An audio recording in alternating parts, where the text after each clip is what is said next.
Okay, now I'm hitting the button on the YouTuber.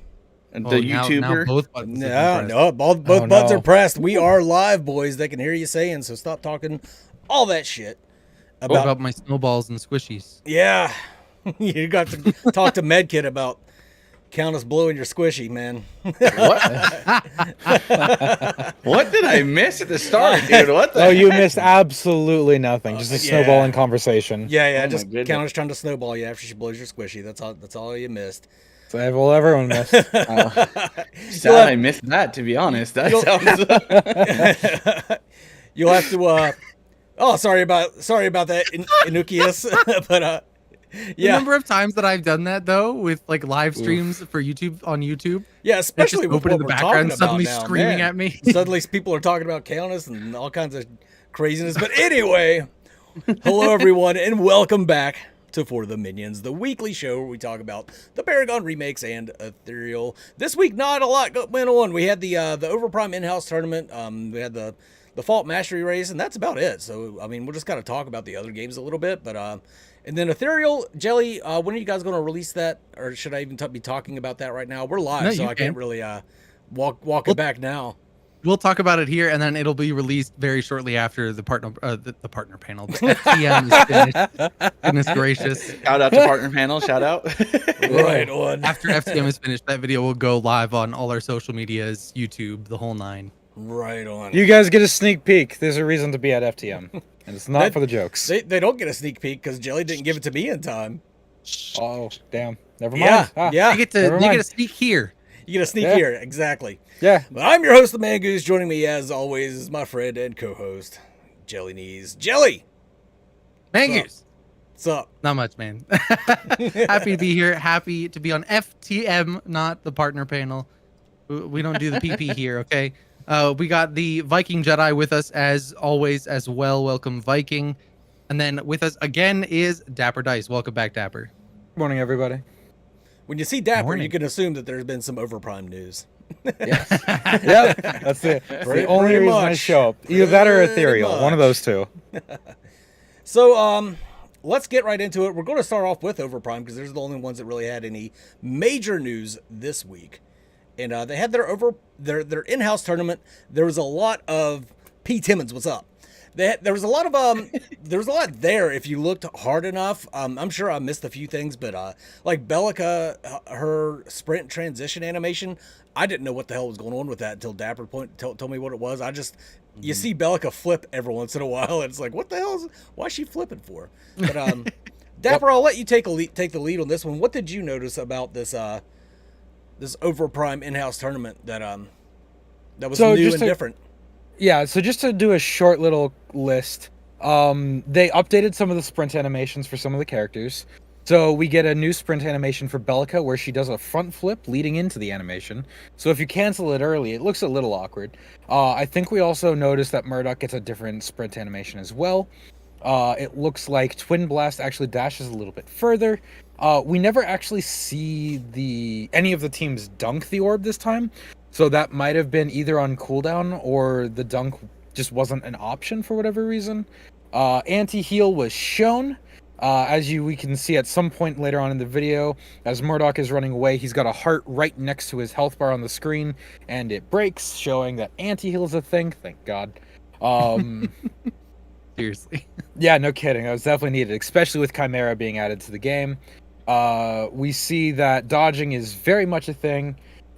With some of the plays that some of the characters make. Games can go on pretty long despite being stomps and kills. So if you ever feel like you're doing bad, don't worry, there's always a chance to come back. And those are the major things that I'd figured recommending out of the gate to see out of all of that. Now, the Orb Prime, it seems what we've seen from the earlier videos, that it doesn't seem to even spawn until 20 minutes into the game. Whereas it used to be, 7 minutes was when it 7 spawned? minutes, So. yeah. Yeah, which is much better for the game flow, because at 20 minutes, if no progress is being made, that is an objective everyone knows to go for. We do see them fight over the objective, over Orb Prime a little bit, yeah. Yeah, there is a brawl at Overprime, and we get to see, I think during round one of the junglers, the Chimera, goes in with the leap, steals Overprime, and then blinks out. So be ready to see stuff like that when the game actually comes out.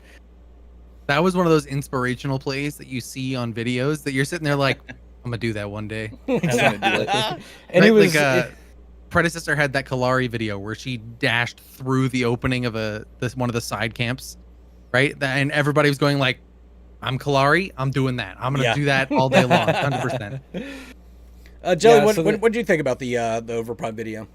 I think it's fantastic to see them this tournament go on. One, it shows that they're at the level of being able to hold even in-house tournaments like this, which is super great to see.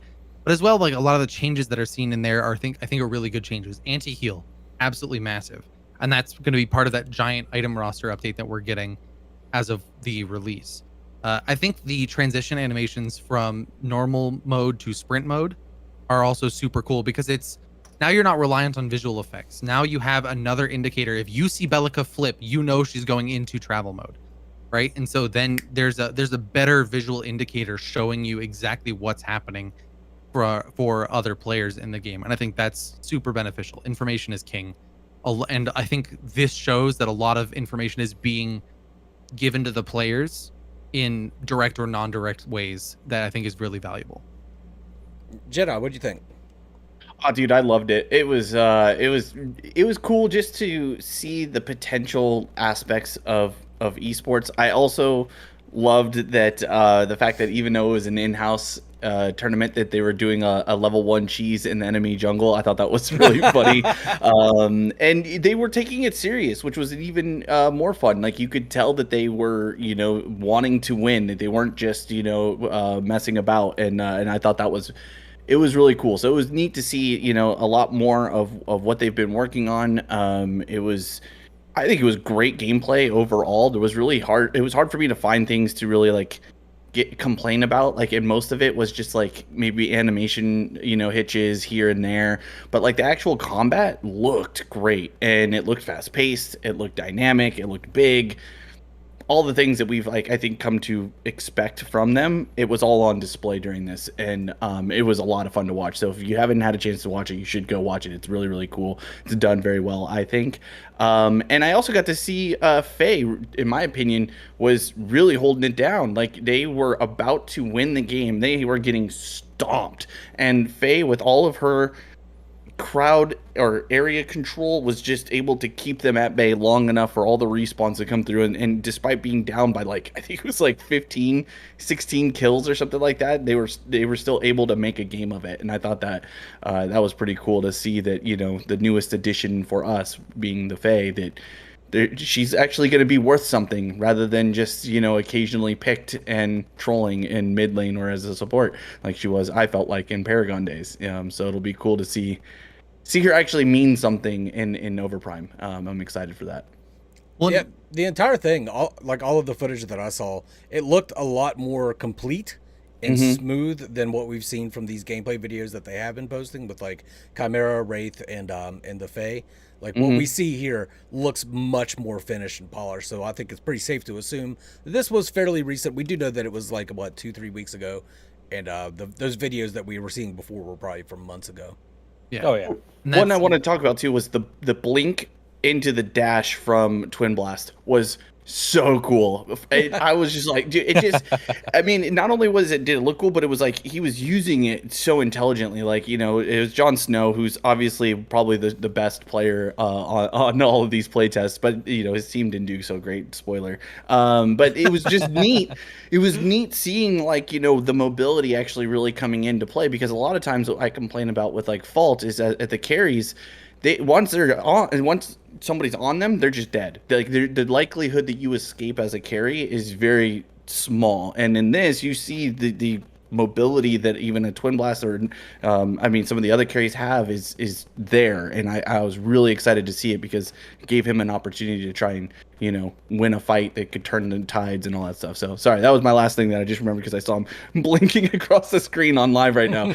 Well, and with the thing that I really like about Overprime having one less tower is because they're able to open the map so much more between towers because of that one less, they can make dashes 3 times as long as they ever are in most other games. Sure. And they still are balanced because the distance between things is so much larger that you can still have that chase potential even with dashes that are 3 times longer than they used to be or anything like that. I mean, I remember the first playtest playing Sevarog. You right click and you like zoom down the lane. You're like, whoa, like this is way further than I thought I was ever going to travel. Same thing. And with everybody's Shindy, like that. Yeah. And I think that's a really cool aspect that feels cooler. Like when you dash, and a lot of games are guilty of this. When you press your dash button and you move like 1.5 feet to the right, it feels terrible. You're like, ooh, what a dash. Yay. Right, in Overprime, they almost like turn that up to 11. You're like, you're going 60 feet at 5 machs, like just bam, just you're instantaneously going that fast, and it's so satisfying and fun to see it and play it in the whole. As was just shown on the stream, we actually got to see the Kai jump steal, and you know, with 2 abilities, he covers the entirety of Prime Pit, almost doubling that. Actually, as he almost goes past the second wall. I just noticed that there. So he goes insanely far, and that's the thing that makes Overprime. That makes those dashes even worthwhile, because yeah, they could go far, yeah, they can do all those things, but the time to kill is slow enough to where even if you're squishy, you don't get one shot on sight because a Kai came out of nowhere and you can't react. Like we've seen multiple times in here, in this video of playing beneath us, that you know the Twin Blast gets stunned, rooted, shot, held in place, blink dash, he's safe. He spent a lot of resources to do it, but because the time to kill is slow enough, you're not ever going to feel like you're one shot unless you're getting killed by like 3 people. So I'm excited to see that play out. And one thing none of us have mentioned yet is that the spectator mode looks so much better too, because you can actually click on people and follow them. You can see actual numbers on their health bars.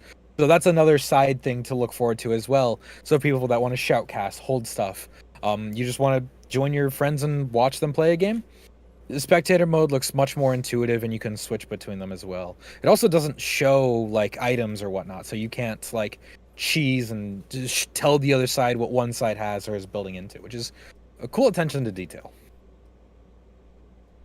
Yeah, absolutely. I mean, Mangoose and I used it for that tournament we did for Get Through Gaming, and it was rough. It was. There were times that I'm like, how do I do this and it not have it break on me? Like, terrible. But I mean, it's great to see that they're improving it, because that's such a good feature for players to learn from and for creators to use for videos and all that kind of stuff. And hopefully translates into a replay feature sometime down the road as well. 100%. Awesome. That would be the absolute best. I really like the way that Paragon did their replay features. You just have that code, and you could just input that code and watch anybody's replay. Yeah, Ooh, absolutely. that'd be interesting. I would love that too. Really nice to have. Really nice to have. Would love to see that again in the game. Then there's the quote that Dapper showed us. He posted it in the Discord.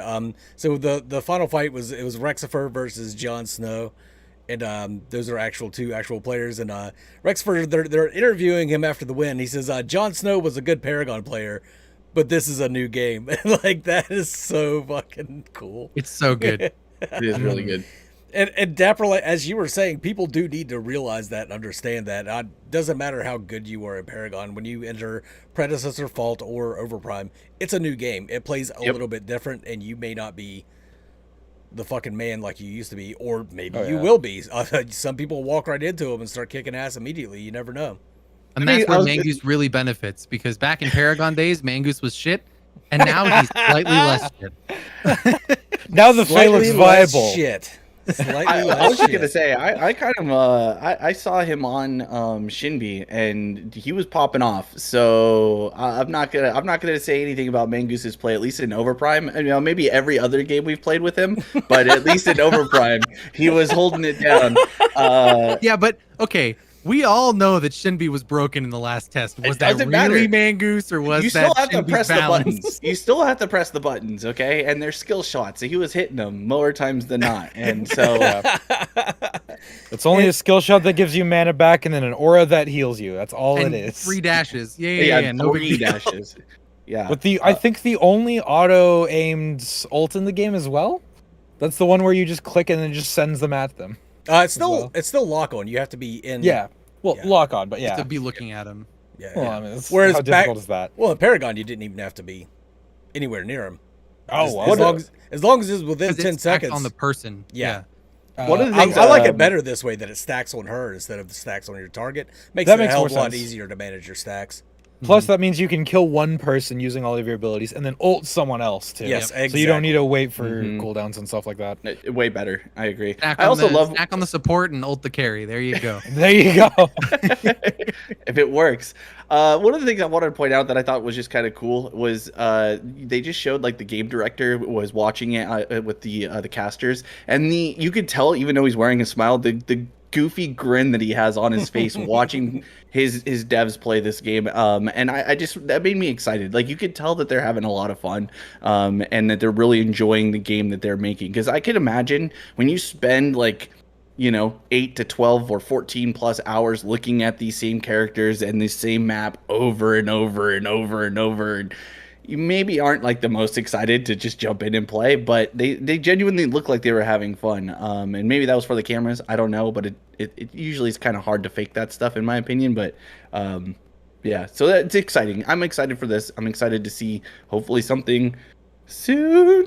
'Cause, yeah, and one of the questions about controller support, we have no idea. I don't think they've mentioned any controller support for Eventually they PC. will, but Yeah. I think it was like a broken thing you could attempt in the CBT2, so they do have it as an option. I don't know. They haven't updated anything specifically about what's to come, but it is interesting to see that they held an in-house tournament, but then held it at a cafe as well. So it's not like this was all shut in behind the doors. Here's some gameplay our devs had. Mhm. They hyped up the event, they showed it off. It was a very out there event that they wanted the world, or at least that community, to see. Oh, I mean, it's clearly the world. They recorded this and put it out there. Yeah. That seemed like a company cafe, though, to me. Oh, it might have been. I don't know. I don't know. I've never. But been as big to as a company Netmarble cafe, is, but- it wouldn't surprise me to hear. Yeah, that That's it's a fair. company That's fair. cafe. It could have been a company cafe, but still, within the company, the dev team's enough to show everyone their progress. Oh, Right. absolutely. Yeah, And these which are is all good in its own experienced regard. game developers, too, so. Yeah. And, Yeah, it was cool. Netmarble has continued to advertise here and there for Overprime as things have gone on, so. Cool We're to definitely see. getting close. Yeah, I somebody hope mentioned so. in chat, it seems like Overprime and Predecessor are going to release at about the same time. I could definitely see that happening. I said a couple weeks ago that it feels like they're playing a game of chicken with each other. Like who's Yeah. gonna Of go like first? waiting for one to release before the other releases. So they're both like trying to find content to put in there before while they wait for the other one. Like I feel like the timing is more on Overprime. Because I think Jelly mentioned this either last video or the video before it, was that with each like hero spotlight that they keep putting out on the videos, like I feel like once they get to the end, that they're going to put out a release. And I think we've gone through almost we have four. like 2 or 3 left of the characters we know that are in the game. That Yeah. we haven't seen those like hero spotlights for. Does Yeah, that include there you go. Adele? That's not Well, including Adele because we have not that's the seen other Adele. I'm thing. counting only the characters we've seen playable on the map. That's Okay. the thing. Are they going to increase? Like that will be the announcement. What is her getting the treatment of the I 360, fucking and then hope so. release date for we'll see you in game XYZ. I mean- I think OP is going to come out first, and then Pred will come out later, closer to the holidays. But that's if they don't push it out. But yeah, I don't know, man. I would love to see them either have Adele on release or make her very shortly thereafter. That she's like the first big patch after release. That they're like, and bam, our new character is in the game. Yeah, I think Let that the Paragon mentions- players have their fun and then say, but this is Overprime. I'm about Yeah. 98% certain that they said that she would be there for early access. Yeah, I I think hope so. I so. think so as I well. think that's a smarter think- play. Yeah, that makes the most sense, and plus to do something where it's like, oh yes, here's the game, and then about 3 days later, here's our character. Just having it on release makes everyone want to play it. It's like, try Overprime. We have something original. And another thing is like, a pretty girl, whatever. You see those a lot in a lot of games, especially MOBAs, where it's like, oh yes, here's a beautiful woman player. She's a great character, but she uses, I think, a whip and a shield, which is Chain whip, interesting. yeah. Yeah, a chain whip and a shield with like flowery aspects to a portion of it. I can't wait to hear So- her voice lines. If there's not like a "call me mommy" or something in there, they're missing the mark. I'm just telling you right now. Well, I think the tailored voice lines, sure. I think another clue that she'll be there is that the addition of taunt as one of their Yeah, ability types. I think she's going to be the one that has the taunt. So that makes the most sense. Yeah, it'd be so cool. Especially because the shield, like a taunt, does make sense with that sort of thing. And in the Overprime Discord, in their Korean chat, Ranger was responding to somebody in there, and when I translated it, he was like, "People think that we're delaying the game. We're not. There's just a lot of things we're trying to fix from CB2 feedback. Like, it's not easy to do all of this. I mean, they revamped an entire map. They're adding their own characters, fixing old ones, adding new ones. Like, it makes sense that this is taking, 7, 8, maybe 10 months to get this out. It's not easy to do all this. I just Lies. don't think... They're delaying it intentionally to make us suffer. A guaranteed. Yeah, believe but it. Tara, It just looks so good. Tara, The death abilities by look snoo better. snoo. That cracked me up right there. Dude, chat's been popping off already, dude. You got yeah. them been talking about Pred announcement is going to be them getting more money. We're not talking about Pred yet. Okay, we're still on Overprime. No. We got a small list of things to talk about this week, so we're milking it where we have content, which is Yeah, only in so- Overprime right now.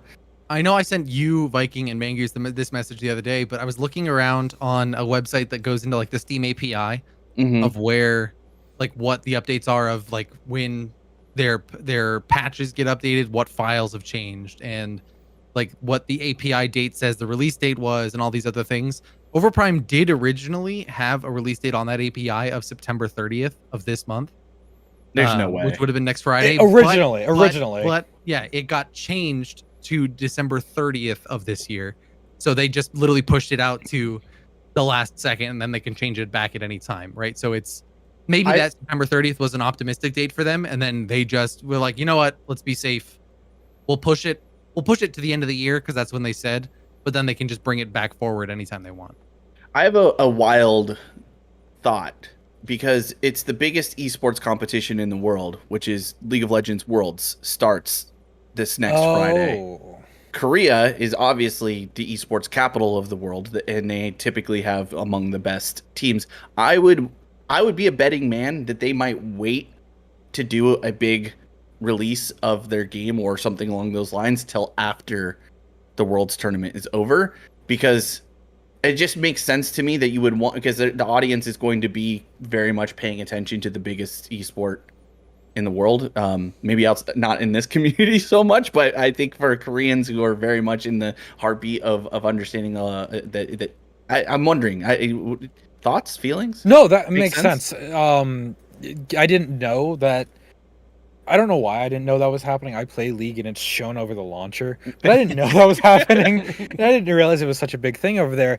But that makes sense to a mid-October release, is waiting for that to end. All right, guys, League of Legends is done. You can forget about it for another year.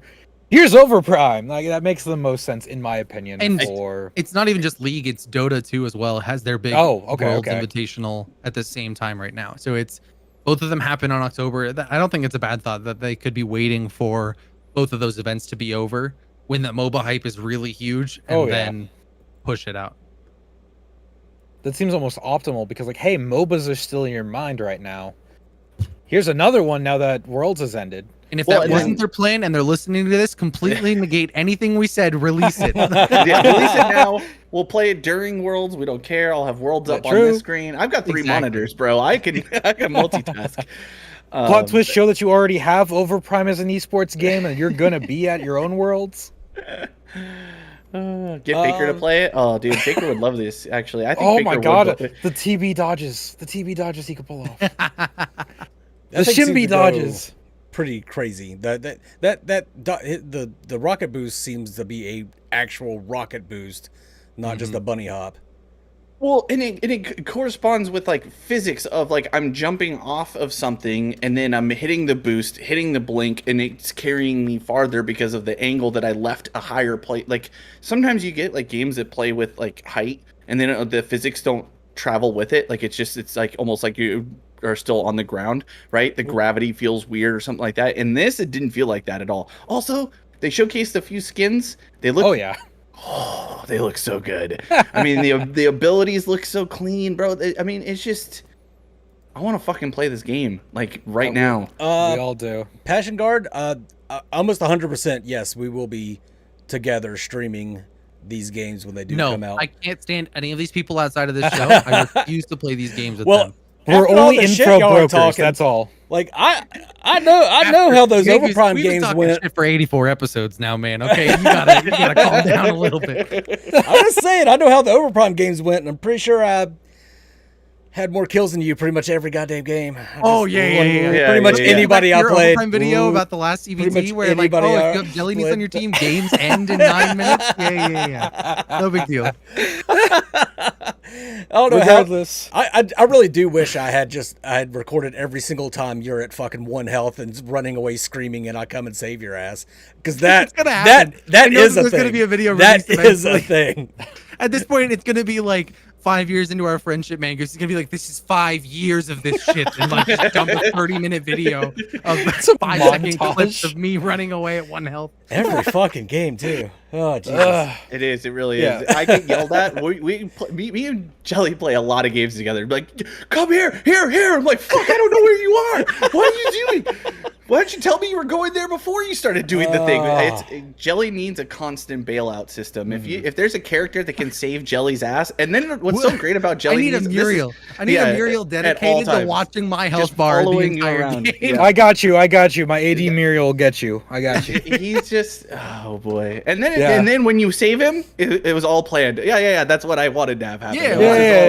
Yeah. I wanted you to save me, so I didn't die. There we go. It worked out. Yeah, but do you guys have anything else for Overprime specifically before we move on to some of the other games? just a small thing. As we know, Soul Eve has their heart set on that TB skin that they showed off in his Marvel review. Yeah.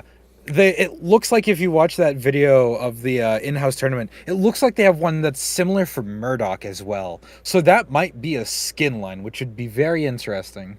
Oh, it absolutely should be. That skin is so good. I would kill for a skin line of that. But yeah, all the skins look good, and though we don't get to see the stats on them, we do get to see a couple new items. Oh yeah, and they also revamped how the potion icon looks, and I really like how it looks. That's my 2 piece right there in the end. Yeah, I just want to play that game. I'm just jealous that they're playing it and I'm not. Every time I look at live right now, I'm just sitting there going like, that could be me. I could be doing stuff like that. Big true. Yeah. Yep. All right. You guys ready to move on then? I mean, I guess. What are we going to talk about with these other guys, dude? We could just end the show right here. Well, let's Yikes. Okay, jeez. Let's move on to Ethereal. Once Overprime comes out, this is what it's gonna be. Oh wait, do we have to do the thing? Okay, sorry. Say it again, Mingus. Let's talk about Ethereal. Ethereal. Yay! There we go. Let me since somebody showed up last minute, let me adjust all these name tags here. Oh, sorry. Yeah, you are. Apologies. Oh, there we go. All right, cool. So, Ethereal.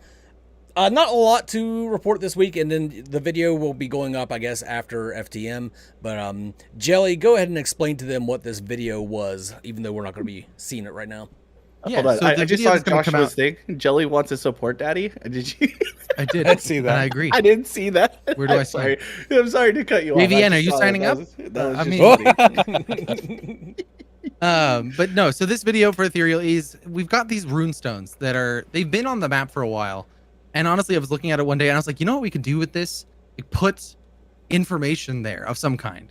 And full transparency, I did kind of get a little bit of inspiration from Overprime in this regard, right? Because on the side of the mid lane, they had little signs with player names on them for like people that are their Discord mods or have been in the community for a long time and things like that. And I thought that was super, super cool. And so for these runestones, basically, they're ways to basically show employees, testers, and Patreon subscribers and put them into the game. That we're going to add their names to these runestones and have them be a permanent fixture in the game going forward, right? So that every Patreon subscriber up until it's closed, regardless of dollar amount that they've put into the Patreon, their name's going on to this runestone. All of the employees, all the testers, right? All are going to go be there and be immortalized in Ethereal. And I think it's just a way to for lack of a better way to put it, relatively little effort, reward some of this and show people that we value what they are giving us and supporting us with, whether it be employee tester or Patreon subscriber. And then there's a fourth one that may have little teasers here and there, depending on who I can bribe to let me put teasers on the map. But it's all in Ethereal, so you got to be able to read Ethereal. That is You true. have to read the lore. I wanted to keep it thematically important, right? So it's having these giant rune stones. I think if you just put like English text or had it be right a just in one language, that kind of detracts a little bit. We have our own writing, our own language. Why we should just use that, right? And there will be ways that you can decipher it. I mean, Dapper already talked about going on the website and decoding it that way. And there may be stuff in the future that people have access to that'll help do that as well. But it's still one of those things that I can go up and be like, that's my name on that rock, right? Like, or anything like that going forward for these people. It's like, hey, I know this guy. Make it like an examine thing. Like if you see it and you run up to it and you hit E or something like that or whatever, it'll pull up a text bar. You type in the Konami code while you're standing in front of the rune stones. It translate. I don't like that idea because I just like guarantee goddamn T that I'll run up to it in the middle of a fight, accidentally hit E, and then it's showing me all the fucking names. I'm like, okay, well, fuck so you, make I was it trying to escape. That's to you brought by Jellies. I don't know. Make it out of the way. Brought to you by Jellies. Yes, yes, great, I'm actually. in. That would be really funny. I don't know. I think that would work. I'll get from people exactly like that, man. And it's around the obelisk. And once the community figures out what the obelisk does, then who knows? Maybe you might be spending more time over there.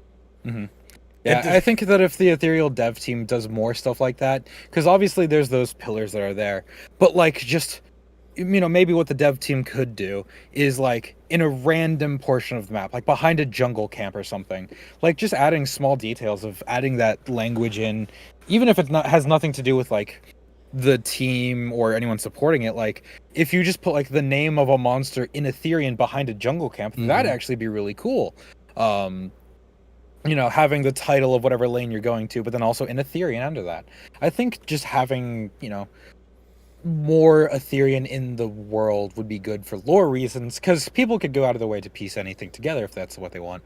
You know what's going to end up happening though is people are just going to be walking around looking for all the Easter eggs of random text, and you're just going to see players like standing at walls going like this over and over again. That's what screenshots towers are being for. taken. Yeah, towers are being taken. People are dying in Fire Lane, and there's some guy in Ice Lane by himself looking behind bushes to see if Jelly needs hit a name. Hey, there's an idea. You could put some kind of weird quote in the lettering on the tower circles. Did you guys ever think of doing that, Jelly? Oh, man, Goose. Oh, man, I don't even remember what that wording is that's in the tower circles. I fucking forget too. Man, I'm starting to get rusty. Apparently, back when Jelly did not work for Undying Games, he figured out the entire fucking Ethereal alphabet. Like, I figured out 2 letters. I was like, hey, guys, I figured out 2 letters of this alphabet. The Jelly's like, let me try. Here's the entire alphabet a day later. It wasn't a day later, man, Goose. Gosh. It was okay, only 7 hours. An hour later. This does lead to my question, though. Does Ethereal have a spoken language? Not in yet. lore. In lore. Okay. In lore, absolutely, but not. Okay. There's not one that's been developed. Because trust me, I would learn it. I would 100%. Just because I would start talking to people, and they'd be like, "What language is that?" I'd be like, "None you would ever know." Like it's just an ethereal language. It's way too Star Trek for me, dude. People who can like. I do think that it'd be really cool if like a character or so just occasionally spoke in Ethereal, if that was eventually something learned. Yeah. And if they curse in Ethereal, that'd be even better. True. True. Curse words like that would be. Get around ESRB ratings and just do cursing, but in a language nobody understands. Go Firefly with that shit. Yeah, that's true.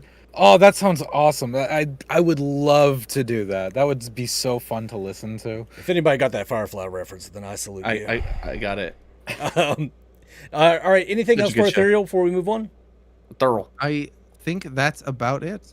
Fire Lane's still best lane. Oh, actually, for Oda, Ethereal has controller support already. There you go, Oda. Oh. There you go. You can use your 6 abilities with all the buttons you got on that controller. Yeah, I don't know how you guys did it, but magically. All right. Both bumpers, triggers, XY. Move on to the other little small piece of news we have, which is for Fault. Yay, Paul. Fault. News. They just had their Iggy and Scorch mastery race. They did have to lower the amount of XP needed, but they also lowered the amount of XP you could get from AI games, from versus AI games, because that's what people were doing. They were just going queuing up versus AI and just getting other XP that way to get the to win the mastery race. And we talked about a little bit about this on the partner panel, and I don't think it's a good idea for them at this moment. Like, I know I complained that they didn't release the mastery race alongside Iggy, but I'm starting to think they need to not do mastery races at all, because one of the bigger problems with Fault is toxicity, and this just increases toxicity all around when you have everybody trying to play the same hero in PvP matches. So Yep, absolutely. take that how you will. It's I mean, its it was own like thing. it was rampant in general chat of the Discord of people were just like, well, there goes another Q dodge. I waited 6 minutes to get into a game and a guy Q dodged because he didn't get to play Iggy, and they had to, so I think they didn't lower it for first place. They kept it at the 16,000, but they lowered it for what it would take to get to the silver award. icon. Yeah, second Yeah. place. Which I think is fine. But I when you had the majority of people who were competing, and I would be interested to know from the guy who actually competed or finished it if he did the majority of it through AI matches. Because if I was going to do it, and I just didn't feel like grinding it, to be honest, I would have just done the AI, because it guarantees that you're going to do it. Even if it's half XP, it's better than waiting in 15-minute queues to not be able to get the champion to play to be able to compete in the mastery. At least this, you can get games done in 20 minutes and you just grind it out for hours on end if you have the time. And so I'd be really, really curious if that's what the guy who ended up winning did. Well, and it took almost twice as much time compared to the crunch race. Right? The crunch race took 68 hours and 57 minutes, and this one took 120 hours and 10 minutes. What's the difference between that? Because I don't know that 120 hours is I guess viable. Like that's insane. Like the old Paragon mastery races used to be done within 48 hours. Right? Like people would grind them out and get it done faster than most people ever would dream. And this is almost 3 times that. Like, that's kind of nuts. I just feel like they also just give less mastery points in general, even during PvP, because I think you get those based on your performance during PvP. So unless you perform stellar, you're going to get at a lower rate. And if you're just doing PvE, as Viking Jedi was mentioning, you can get in more games with the guaranteed champion. And yeah, it's at a third, but when it's like 10 minutes per game, theoretically, or 15 minutes, that's a queue time for other people. So you can just grind that out. And because they had it at a lower rate, they even lowered it during it from 40% XP to 30%. You're just it's just who can do PvE faster and who doesn't burn out faster. That's what the master race turns into at that point. And it was talked about a little before, like, even if people did get Iggy, that doesn't mean they were playing it in the role that he was intended for, or even like can flex into. Like, there's a chance they play him as a support, which is just not good for the team. You could play him as the ADC, which is not horrible, but it's not great either. So, and I do agree with Ruba. I wasn't trying to say that the 48 hours ways to get the mastery was better or more healthy necessarily, because I think they're both flawed in that way of like, and feel bad for players like me, right? Like I go to work 8 hours a day, right? I have no opportunity to fight for that mastery race if it's released at a time where I have to work, right? And that I think feels bad, because and the majority of your player base is likely that way, right? Very few, especially Fault players, are full-time streamers, if any of them, right? So being able to grind for that is 20 people, 30 people comparatively of your entire player base, to the point that like I don't even feel like wanting to try for it because there's no opportunity for me to do that. And I think that feels bad. I think there needs to be a better system that is A, less toxic, and B, opens it up for more players. And I think the silver icon was trying to be that. Was trying to be like, hey, look, even if you can't grind to be the first guy that's there, you can still get something cool out of the event. And that's cool. But I don't want to feel like I'm automatically relegated to second place either. Right? Like I want to be able to have an opportunity to do something with it, right? Do whatever it is. And I realize that's a needle in a haystack of an answer, right? Because it's how are you going to find the thing that works universally? And that's nigh impossible. But I wish it was something, at least a step in that direction. I think so for me, and maybe I'm just gonna take the almost opposite take. I don't necessarily mind that because it's an icon. You're not getting really much else out of it other than the bragging rights and an icon showing that you were the one to do it. To me, I look at it as like in World of Warcraft being part of the world's first race. 99.9% of your player base are not going to be world's first contenders for beating a raid boss. It is what it is. It's designed to be only one group of people gets to be the ones that say we took down all the bosses first. I don't have a problem with one guy getting to be. I have the time. I have the ability. I have the cards aligning in my direction to be the guy to get Mastery Race done before anyone else.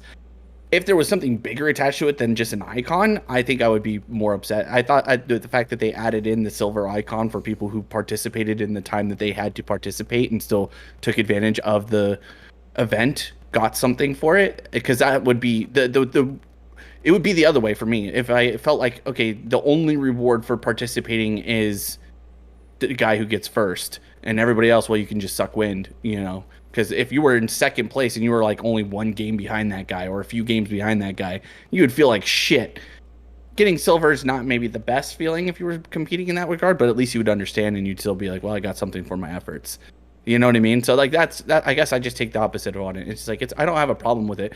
I just didn't feel like dealing with the toxicity like you mentioned. To me, that was the bigger take. It's like I have the time. I'm a stay-at-home veteran with basically all day to be able to play video games. I logged on when it first started at 10:30. I logged on, waited 15 minutes for queue, and I was like, you know what? I'm over it. I literally just I logged out. I went in. I went to general chat and said, "Hey, good luck for everybody. May the queue dodges be ever in your favor." And then I left. And I was like, I didn't even look at it again. I was like, I'm over this, because I just didn't feel like dealing with it. It was. I knew it was getting a problem, and then I just saw the drama unfolding that first day of all the people dealing with queue dodges and people talking shit about players, and it just was like, dude, unless you 5-stacked it, you probably weren't going to get Iggy, or you grinded it out in AI matches. And that's what feels bad. To me, that's like opposite of what the community-driven event is supposed to be. You're supposed to be bringing people together to accomplish something kind of cool. Instead, you got people literally just playing the game 100% out for themselves. Yeah. And that just sucks. At least I think it doesn't leave a good lasting. Like, I'm not excited for the guy who got first. I don't give a shit. I was excited for the first one, the Kaijin who got the crunch one, but only because I played with Kaijin when the game came out and we talked a bunch, right? Mm-hmm. So it was kind of like it felt like one of my friends or acquaintances. I was like, hey, I know that guy. Like, that's cool. But past that, I agree. And the Jacka said something in chat. I mean, we've been saying this for weeks. That's what I was gonna say. Yeah. Okay. Yeah, I think the community should start questioning why there is no content that is on some sort of schedule that is coming out. Specifically because since they used to make content faster in the past, and we've been beating a dead horse on this for weeks now, right? That where is the content, right? Free to play when free to play happened and the loot boxes and all that. I know Viking and I talked on my stream with Bearded about content and like, where is it? Like, this clearly they don't have any because they're not releasing it. And he's like, well, maybe they're sitting on it. Here we are now 2 months later with still no content, right? Like, other than Iggy and Scorch, which were basically seemingly done by that time anyway. And so where is it? Like, that's the biggest question I constantly have is, like, the only explanation is we're not getting anything. We're getting skin recolors right as content, and that's not content. And the only explanation is your insidious plan of them waiting for Pred and OP to drop and then dropping all of their content afterwards. And I think that your fault, Jelly. It could it could work, but like, it's the riskiest and least likely plan to work if that is the case, because honestly, we're getting to the point where if they do that, it seems out of desperation more than cunning. Like, hey, here's these 2 games that you guys know about. But guess what? We suddenly have content now because these games are out now. When a consistent schedule would be like, oh, well, more content's going to come out at the same time as them. Well, they've been releasing it at that pace. It makes sense. But yeah, I completely agree. I would rather have consistent content, even if you're giving me consistent meh content at the beginning, and then when they come out, just ramping up what type of content or the quality of content, fine. I would way prefer consistent content over a sudden release after both of these games come out. But I don't think, and I could be wrong here, this is entirely speculation, I don't think they have the content to support that. That's what I was gonna say. I don't think they have content. I genuinely, I think they're spinning. I don't know if money's running out or what, like, you know, because I would imagine with free-to-play launch, they didn't make as much money as they maybe had hoped. You know, me and Jelly were talking about this because we've been playing a decent amount of League of Legends, and their whole loot box system, I think it was an utter failure. One, it was immediately hated by a good majority of the community. The people who did like it weren't people who even had to interact with it in the first place, because most of them were partners, already had everything unlocked. I wouldn't say like it. The people that weren't upset by it. Yeah. Fair. Yeah. Fair. And so I don't know. I genuinely am concerned for people who are still rooting for Fault, that there's just nothing coming for them, and they're waiting for basically nothing, and they're waiting for an announcement to come like, hey, we tried our best, Fault's closing its doors. And Arma in his, you know, interview on Partner Panel put out a lot of, like, you know, there's stuff coming. What stuff is coming? Give like the fact that we still, and I mean, we talked to him a week and a half ago at this, or 2 weeks ago almost. A week ago, yeah. So like, I just like, we need something more than what we're getting now. We need some kind of roadmap. Like, it's, I guess, a little bit forgivable for some like Predecessor not to give us a roadmap, right? They're not in a game that's released yet. They're still in development.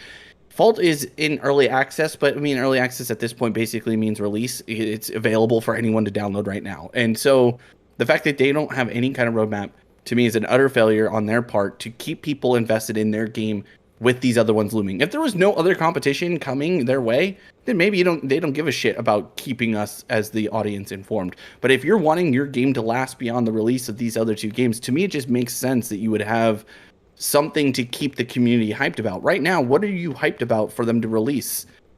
I can't think of anything really that's going to make me go like, oh, Fault is it, man. I'm Releasing ready a refund. Speculation. I think Overprime's Releasing a refund. I think Overprime's the only one that has ever addressed any kind of release schedule for heroes, and they said Paragon hero every month, brand new hero every 3 months, something like that. Yeah. Once they get into the swing of it. And I think the thing that going to iterating further on Vikings' point here is they've been out for 2 years. It's not even that they're a brand new game that just released and they don't have a roadmap. They've been out for 2 years and we still don't have any kind of consistent schedule from them.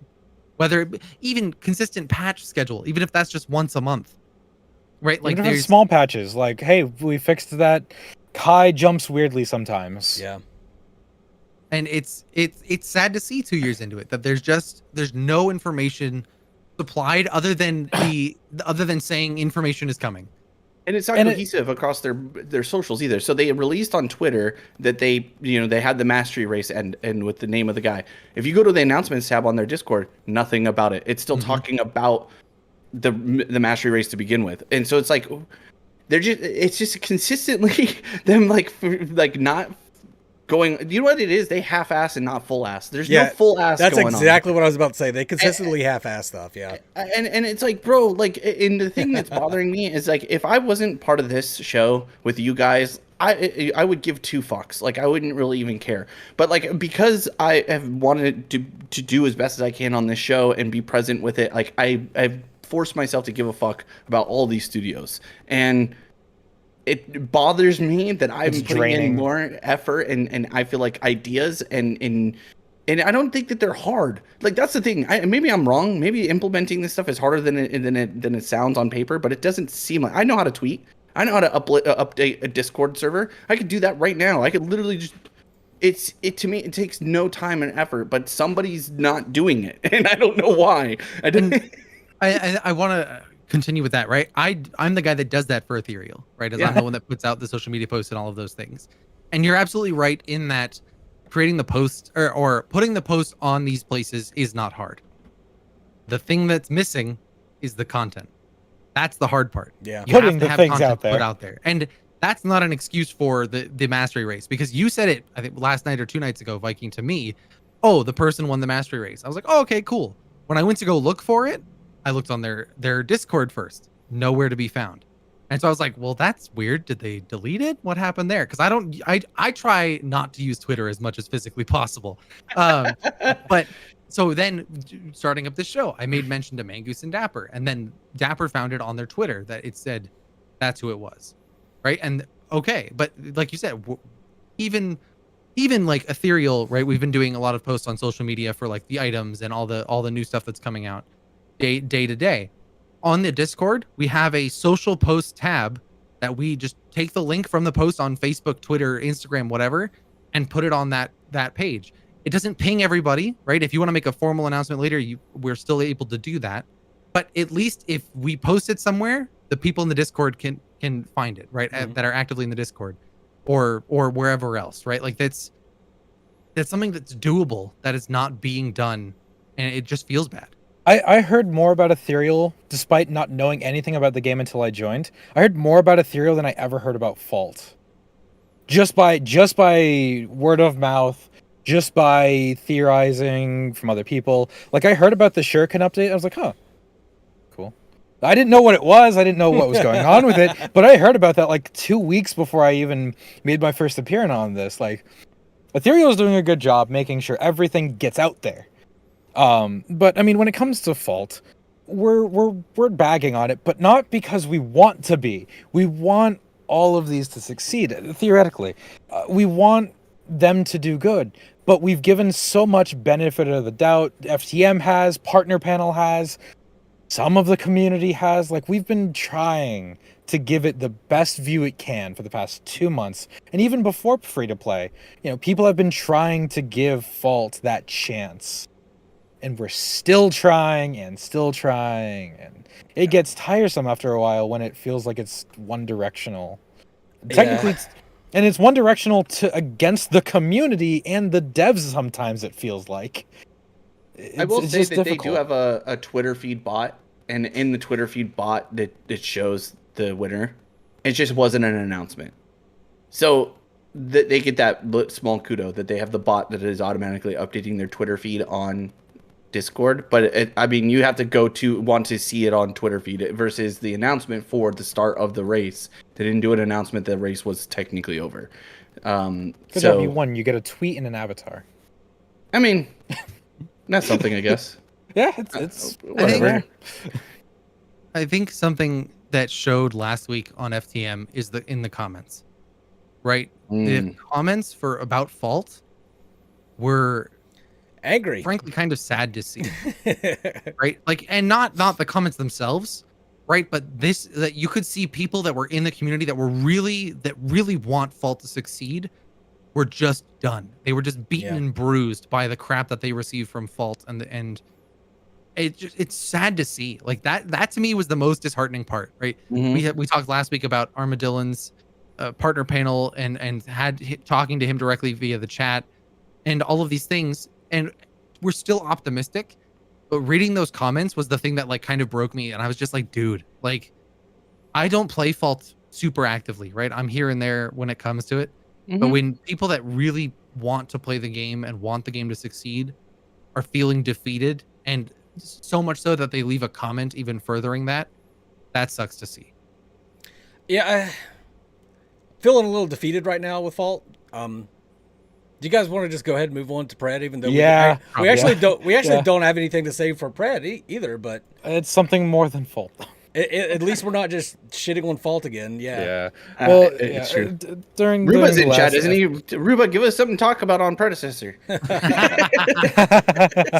what do you guys think? It's been a while since we've had nothing from Predecessor. I mean, therefore, a long time. That it was not uncommon at all to hear nothing from Omega, but it's become pretty uncommon to where it's kind of news that there's no news. Dead game. Clearly it's going under. It's delayed. It's delayed 2023. No info. It's gone. I mean, in all fairness. Yeah. Do you guys think this is the calm before the storm, or do you think it's just they had a slow week? It might just be a slow week. It might just be that they're working on something new. I'm not too surprised. And they in all pushed out a fairness, post about joining their Discord and what gameplay we wanted to see next. There you right? go. And I mean, it's not really news, but they at least were consistent. Yeah, Ruba well- just says we busy AF. Yeah, I mean, it makes sense. When you're getting this close to release, obviously people are going to be putting in that extra work to make sure that it's good for when release comes out. But I mean, in all fairness, like seeing the jump pad animations were cool. It sounded cool. But I mean, in all fairness, that wasn't really news either. That was a cool little aesthetic update. And Overprime's had those weeks too, where nothing inherently comes out. So I mean, this isn't too surprising. They're just not showing new jump pad animations this time. Fuck that. What They need I to give us say shit what to we talk do, about. if they don't have an announcement that week, Ruba has to post a TikTok dance of him doing a TikTok dance. Yes. Sold. I think that will solve this problem of not having anything, because Ruba will definitely come up with something for them to post. That would be hilarious. Ruba, it's Ruba. confirmed. You got to do it now. Oh, Sorry. but- Yeah, yep. Hey, Minimum It's 10 just says official. that he saw Nabori eating a pizza on stream earlier, so hey, there's Pizza Hey, character news. confirmed. Fred news. Oh, let's go! Throws pizzas. Oh, you guys boy. want updates or console? Is that right? Is that what you're going to Yeah, say? that was it. You want Yeah. jump Updates smokes or or consoles? Oh boy. Updates actually, because I could give two fucks about console players. I want updates. This please. fucking guy. Yeah. Dude, I I thought just Mangus don't- had the hot takes. I just do, listen. I know, right? Jesus. I play on. I was playing console games today. I just don't give a shit about a third person MOBA or a MOBA style game being accessible immediately for console players. I just don't care. I don't care about it was part of Fortnite and all that other stuff. Like I don't give a shit, dude. It's a worse experience. Crossplay sucks, dude. You know why? Modern Warfare is a perfect example, dude. You look at the crossplay that happened, and the reason why they turned it off because console players can't fucking control their fucking sight reticle. I'm so pissed. They can't shoot without fucking aim assist. So they have to balance the fucking game around aim assist because they're gonna just snipe me in the face when they play against PC players. Fuck you and your console. I don't give a shit if you can't play these games on release. Put out content that is substantial and worthy of being talked about on FTM. That's Let what me should go be ahead going and on. Just Yeah. hit that eyeball icon to take Jedi's name off of there, so he doesn't Wow. get hunted down. And that was killed? a take and a half. it Holy was shit. it was a good run, Jedi. It was a good run having you on the Hey, show. I appreciate you Jelly guys. Knees, apparently it's only you and allowing me now. to be here for as long as I was. God. Oh, I have man. 100 wholeheartedly disagree. oh my Hey, but look Christ. at chat. Look at chat. Oh, they're laughing at you, not with you. Get it right. No, their Viking is right. I agree, mate. Based. Let's go. Jesus. Yeah. Oh. No, All right, we're adding. Isn't J-Man a controller user? I didn't think he is. Wait a second. I'm pretty sure Jay was telling us that he uses controllers almost Yeah. exclusively. does increase But he the doesn't player play base. console though. There's a difference. It does Uh. increase the player base, but that will only matter Oh. if it's crossplay, and Oh my crossplay God. comes with its own issues. That's All the right. thing. There's also the thing too where there were certain heroes in Paragon designed to be played with a controller. Revenant, Morgash are two that definitely come to mind.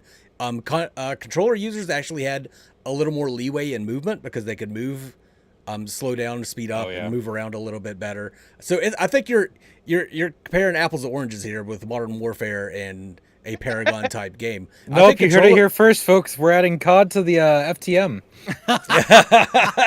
Yep, we're covering Call of Duty from now on. Let's go.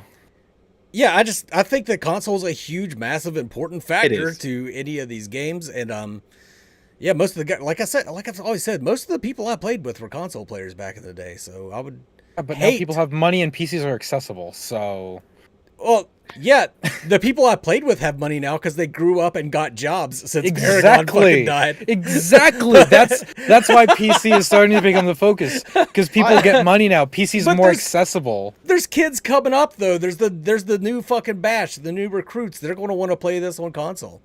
I don't know, dude. A PS5 or an Xbox is going to cost you the same as buying yourself a fucking PC. To be honest, they're so freaking expensive. unless you go for the online version only, right? You're having to pay like a PS5 is like $900. It's not $900. It is. Well, can you get one right now? No. Do Yes, I Actually- literally just bought one last week. What? Oh, well, bought there a you go. PS5? I didn't know that. Oh, they must have them only in Utah. They don't have them here in California. Oh, okay. That yeah, must be a Utah thing. It's a Utah Yeah, thing. no one's in Utah to buy PS5s. Oh. I tried to go to my local GameStop and they were like, "Oh yeah, it's $800 and one will show up in 2 months." I do agree with Ruba's take though about console stops the game from dying. I understand that getting on console is an important thing. Despite my rant, I just don't care about it being as an important thing as console guys want it to be as important. I think that there's other things that are more important to getting the game to be a successful launch than console. And so Netemies, I 100% agree with that comment. It gets tired of people asking for the console release after it's been addressed a million times. I do. It's on the get tired of FAQ. that. And I do get tired of people blaming me that they haven't had any console news. Like, it's not my fault, man. Come on. Where's the console news, Mangoose? You asked for Right, jump Mangoose won't give us smokes the instead of console console. Come on. Yeah. But yeah, Oh, well. Predecessor looks fun. I'm excited to eventually try it. Lack of news is honestly sometimes better. So I could do that, Tated. I could Yeah, do there that. you I go. could find something to bitch about and just angrily yell at you guys for. well, we do have an anime podcast coming out. If you want to hear rants. Yeah, we do Oh rant a my lot on that gosh. one. Yeah. But no, Predecessor. Sometimes no news is good news. So this week I think it's fine. It's a weird thing, and I know they showed the concept of it before, but I know concepts can change. I'm really excited to see their new UI, because every time I see this old UI, I die a little bit inside, and so I'm really excited to see something better. I think I think an important thing to point out too here is that even though they didn't release anything this week, we're doing this show right now, and Ruba was here. And, and interacted with us a little bit. So we are the predecessor update. They're working hard as fuck. That's your predecessor that's update. the update. They're No, working. they're busy as fuck. Is what busy. Oh, Not necessarily true. working. They're just They're busy. Yeah, he didn't say. Yeah. Maybe Is they're there just an playing in-house the tournament game. going? They're just playing internally. We're all about accurate predecessor news on FTM here. Okay? True. Yeah. Mango. I do love that Doesn't even give the us the Pred console team. news. The Pred team is usually in My chat bad. almost every week, and I genuinely appreciate that they care enough to show up here and talk to us about the game, because it's really, really cool. And in the comments, like last week, they gave us one of the devs was talking about the abilities for Chimera and how they work and stuff. So very grateful, I should just say, because it's probably not something that every content creator gets to take advantage of. So thank you guys for coming in here and giving us those updates. It's really cool. Hey, Pred, you should host an in-house tournament. Add FTM as one of the teams. Yeah, 100%. Do it. Man, Jedi Y'all sucking get on no made his updates. dick Mangoose, you see while what? kicking consoles in the ass at the same time. Ruba's threatening not to give us updates anymore if you don't If talk I about yell console right now. If I yell about console players, listen. Yeah, apparently. Okay, Ruba. Okay. Let's see that TikTok dance. All right, well, But hey, we're still talking good about Predecessor at least, okay? that's all I mean, there wasn't really any news for Predecessor, so I don't really have anything to talk about. If you guys have any questions in the chat, hit us up. Otherwise, this is gonna be a pretty short one, which I'm not sad about. It was a slow news week for all of them, really, except for Overprime. Well, let's Yeah. talk about there. Mm, I'm What just was it? excited for all these.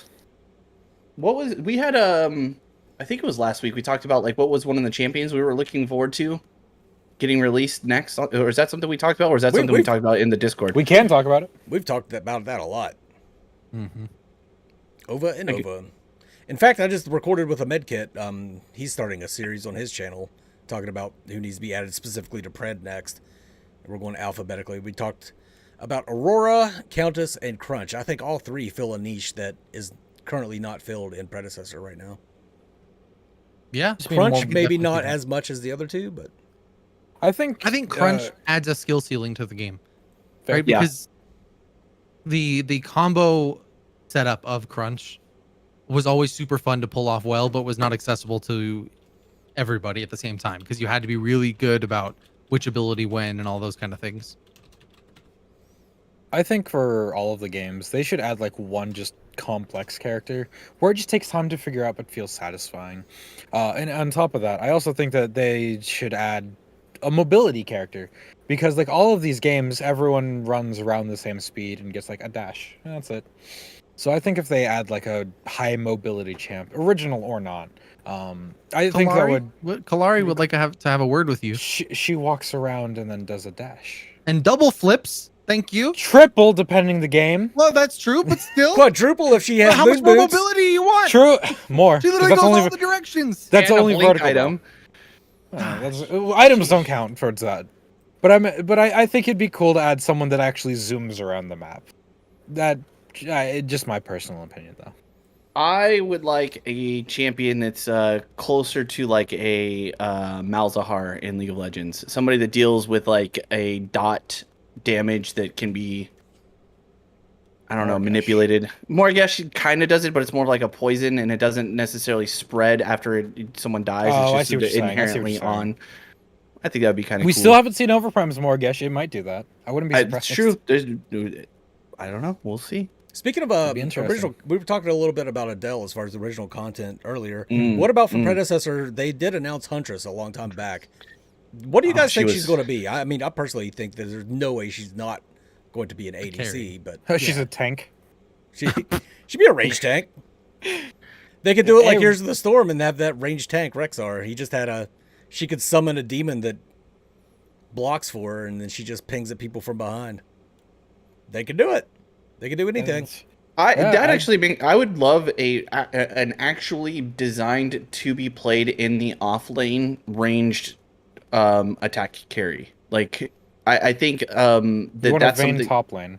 Well, and maybe less Vayne because Vayne is a tilting champion for sure. But something along those lines, like I just think that it would be a lot more fun to have something like, you know, a tank killer to go up against the tanks in off lane. That's not basically just taking one of the current carries that probably doesn't do as well in that kind of matchup because there's kits not designed for it.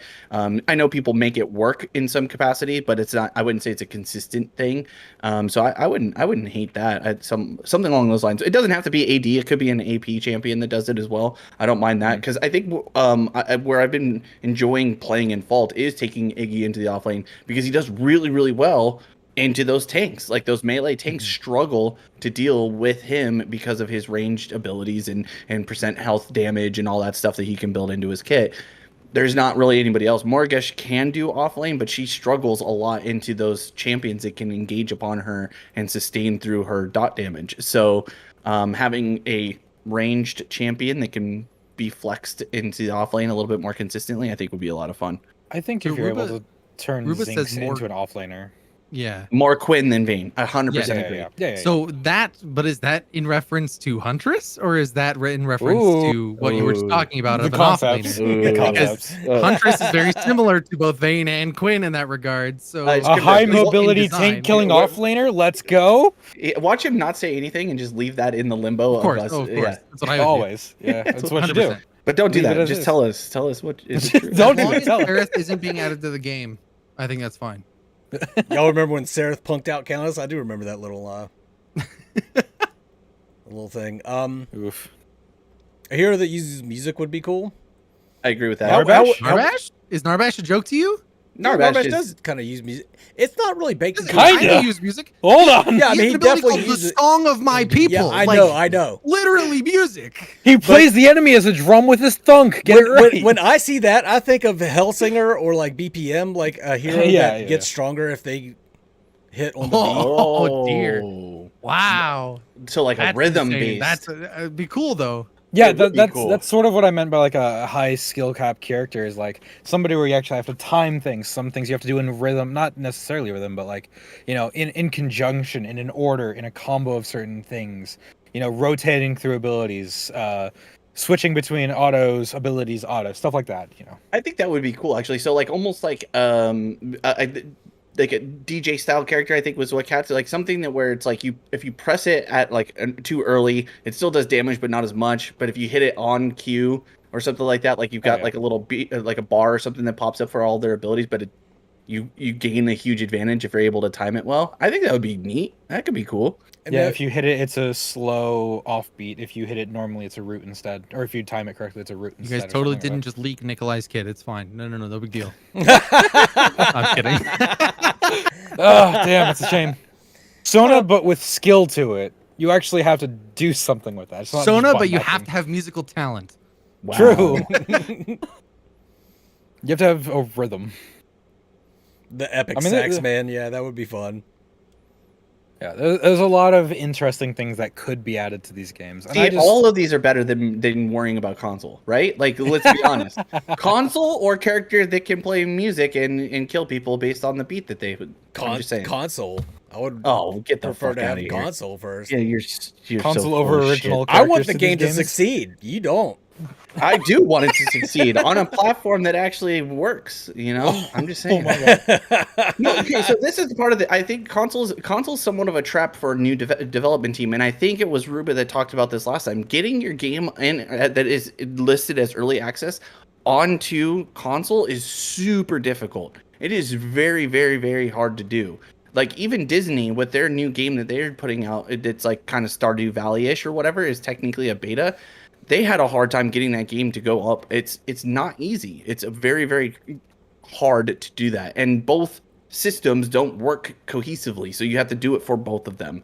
So I think that's part of it. Is why I just like if you can relatively guarantee success on a PC platform, worry about console when you have the time and money to do so. I mean, in an ideal world, yeah, sure, you put it out on all of them, but like AAA studios struggle with doing that, let alone being a small dev team. So that's why I say what I say about console. Like, I just don't care about console if it means getting a subpar game in the process. Like, put your efforts into making the game the best that it can be. There's plenty of PC games that never touch console or eventually touch console, and they're doing just fine.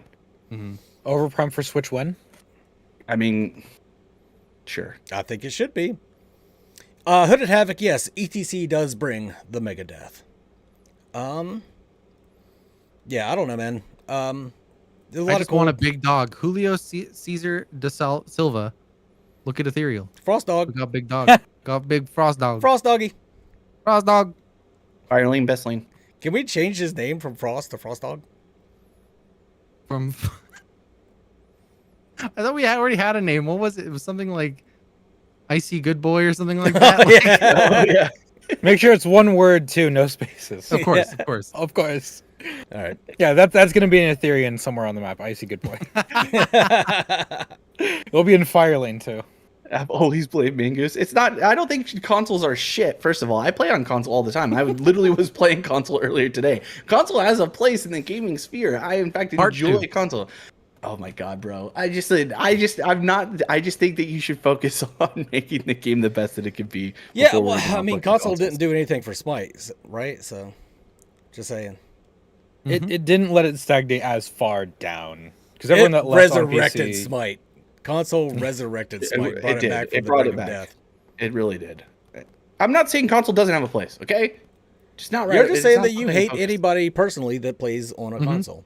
Okay. personally 100%. too. It has nothing to do with Yeah. the console. It's the person. It's the person that decides to play these games on console. I have actually felt that way on some games. I'm not gonna lie. Like I think it was it PUBG when they had like a cross-platform like weekend or something like that, and then they saw that it was just terrible and they pulled it back. Yikes. I was pissed about it because and Fortnite I think was too because you could end up playing with a mobile player. Literally, you're playing on against guys or having guys on your team That's that are right. playing on mobile phones. Like, get the fuck out of here, Epic. Viking is really going for broke on this one. He's brought up the game we do not speak of. He's shit on console players, right? Like he's just going What's the for game that gold. counts? here. Shit on mobile players apparently. Yeah. Even worse. Well, I think we can Damn all. Netmarble. I think we could all join together to shit on mobile players, though. I mean that's fair. I don't mind. I'm just saying. That's I do the wanna address one Hooded thing Havoc. console and PC players can agree on. Hooded Havoc mentioned, I think Crucible had a lot of cool character ideas that could work in a MOBA, and I completely agree. Despite that game being terrible, the character concepts were there. And I would kill to see more characters like that in MOBAs. I didn't play 100%. Crucible at all. Very few people did. Yeah, it's because Bridget gave it his death touch. I'm not afraid to say it. Everything Bridget touches dies. Oh, man. I feel sorry for him. I love Bridget, but man, he's got that death Get him touch. to play Fault. I mean, look at it. I'm joking. Crucible, Fault. Genesis, goddamn New World. Like those are like, Paragon? Oh, he touched New World. what was that one? It was kind of like Anthem, but it was like I don't know, God's Fall. Oh, Godfall? Yeah. Yeah, this is another one that he went hard on and ended up dying. Oddball Man, I was feel a bad. good game though. I feel bad for him, man. Godfall Feel had so bad much for potential. him. We played that game, didn't we, Jelly? Godfall? Yeah, we did. Yeah, dude, that game had lots of potential. I thought it was pretty decent. Yeah, but it didn't Oh last. well. Oh well. That's a shame. Yeah. Oh well. Yeah. Anyway, I think that's about it for tonight. Really, we got slow week. We really didn't have shit. We don't need to go fucking 2 fucking hours if we don't got nothing to talk about. No, we can keep talking. Let's all make our own character concepts, deliver them as a Okay. speech. Yeah. Everyone make a PowerPoint. Let's go. Yeah, let's do that. Yeah. I don't know. Let's start closing it out. Let's start with you, Dapper. Any final comments? Keep being excited for these games. Look forward to Overprime and any analysis that's going to come out of that. Predecessor also coming soon, hopefully. Come back to watch my YouTube for some old Overprime content to compare it to the new gameplay, because then you can realize how Overprime really shines now. It looked fine during CBT2, but now it looks great. Mm-hmm. Viking Jedi?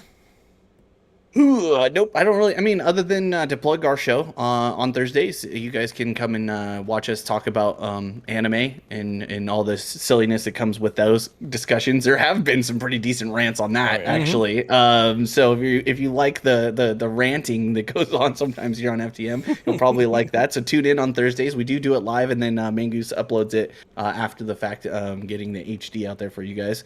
Other than that, follow me on Twitter, and hit me up in the Discord. That would be really cool. I'd love to hear from you guys. And keep the comments coming, dude. It's been so cool going back after the video gets re-uploaded and seeing all the comments that have been coming through for the people who watch it later, or even the people that stick around after the video's gone and throw in comments. It makes me really happy to see the feedback that people come up with. And last week was especially great. There was a lot. I mean, I know some of it was heated, rightfully so in some aspects, but I really enjoy hearing what other people are able to come in. And those of you here live, so much fun having you guys here. Really appreciate it. I'm so stoked that I really pushed Mangoose to try this live, because it's been so much fun having you guys reacting to the nonsense as we're doing it. So thank you guys. Really appreciate it. That's it. That's my plug. Jelanese? Go check out Ethereal's social medias and Discord and YouTube and all that for the video that'll come out very, very shortly after this goes down. And yeah, like Viking said, ping me wherever. Love to talk about this stuff with you guys. And that's it. What about you, Mangoose? Just like Viking said, we've got the anime podcast that we do on Thursday nights now. That's a lot of fun, and I definitely have some heated hot takes on that one. Yeah, you do. I don't like a lot of animes that other people like. I'll tell you that right now. Other than loot boxes, I think that's the only time I've seen you really get grumpy. Like the loot box thing really kind of pissed you off on FTM. Yeah, it was, but like when we were talking about anime, and that was the most lively I think I've seen. Mangus is normally on this show. He's a little bit more in the back, and he lets us kind of really carry the ranting. But man, on anime, bro, the weebness comes through, and it's strong. It does. It's strong. I have very hard opinions. As a heads up for Thursday, the anime podcast. Watch Cyberpunk Edge Runners before you show up to that one. Yeah, oh, yeah. we will be talking about that one. So watch it. It's so Jelly, good. it's really good if you haven't watched it yet. It's also very mature, so as a heads up. All right. As a heads up there, but go watch it. That's going to close it out for this week. I appreciate everybody coming out live. I appreciate everybody watching this as the video afterwards. But for now, this is For the Minions crew signing off. You guys have a good one. Kat said this podcast was 80% fault is dying, 50% fuck console, scrubby ducklings, and 5% update.